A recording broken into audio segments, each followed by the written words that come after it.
Vote করছে লুট আর বলছে ঝুট, করছে লুট বলছে ঝুট। একবার করলো নবমন্দির আর এখন করছে ভোট মন্দির। তার কারণ ভেবেছে ভোট দখল করে কোনো রকম যদি বাংলাটাকে জেতা যায় তাহলে এখান থেকে সব মানুষকে তাড়িয়ে দিয়ে যাতে বাংলা ভাষায় কেউ কথা বলতে না পারে এবং বাংলা বাংলায় না থাকে, স্বাধীনতা আন্দোলনের অস্তিত্ব না থাকে, নবজাগরণের অস্তিত্ব না থাকে, বাংলাটাকে শেষ করে দাও, ধ্বংস করে দাও।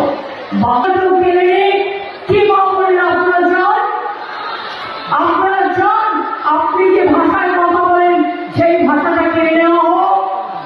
আমি সব ভাষাকে সম্মান জানাই, সব ভাষাকে সম্মান জানিয়ে বলছি আমি বাংলার মাটিতে জন্মেছি, আমি বাংলা ভাষা